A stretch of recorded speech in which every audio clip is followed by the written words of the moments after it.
Hello and welcome to the German Guy Reviews. Today I like to do something a little bit different. I will look at the Kingdom Hearts 1 intro and do a little bit interpreting. There's a lot of confusion regarding the intro cutscene. I myself joked about it before. I have no idea what's going on, but it's amazing! One can easily mistake it for a bunch of pretty but incoherent animations. But actually it's quite brilliant, and if you understand it, there are a ton of things that this intro is telling you and that connects in a lot of ways with the overall story. The first thing we see is Sora floating somewhere in a dark realm. He is telling the audience that he is having all kinds of weird thoughts lately and that he has no idea if anything he sees or feels is real or not. The first thing we learn about Sora is that he is not a child anymore, but also not a teenager either. He is 14. Exactly in a point in his life where there are multiple changes waiting for him. Some call it puberty, but don't worry Sora, Final Fantasy characters are naturally feminine, so you don't have to shave anytime soon. In the first couple of hours of the game, we can clearly see that Sora is struggling with becoming an adult. He strongly feels that something is changing, not only with him, but his friends too, which scares him a lot.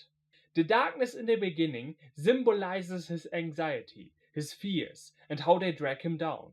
The next thing we see is Sora opening his eyes and running towards Riku. A wave appears, and while Riku is standing completely still, Sora is flushed away.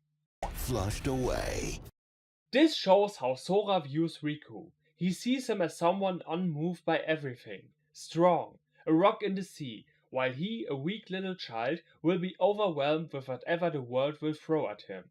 Later, of course, we learn that Riku has his own inadequacies and fears of being too weak for the challenges of life. And finally, all of these things smoothly come together in the final scene, with Sora waking up, seeing Kairi waving for him, then seeing himself falling out of the sky and then going down a deep black hole. Sora loves Kairi. This much is obvious the first time we see him finishing the painting in the cave. What this final scene shows is how all of his emotions are colliding with one another. Whenever the world is crashing down on Sora, he always thinks about Kairi, because she is his lighthouse in the dark, which is why she is the first thing he sees after he was drowning in the ocean. The other Sora falling from the sky is his greatest fear. He could fail and lose Kairi. It is this thought that makes him despair again, and we go inside our own heart to do some more soul searching. It is there where our fear beats us.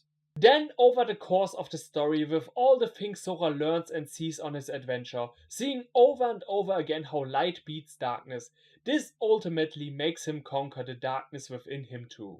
And all of this complex stuff is going on inside Sora's head the whole time. The game only tells us about it in subtle ways. So what do you guys think? Did what I just said make sense, or was it just a bunch of psychotic rambling and I should better start taking pills again?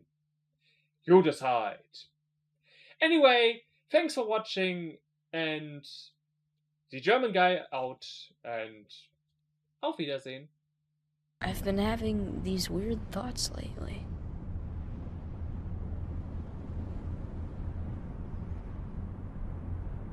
Like, is any of this for real or not?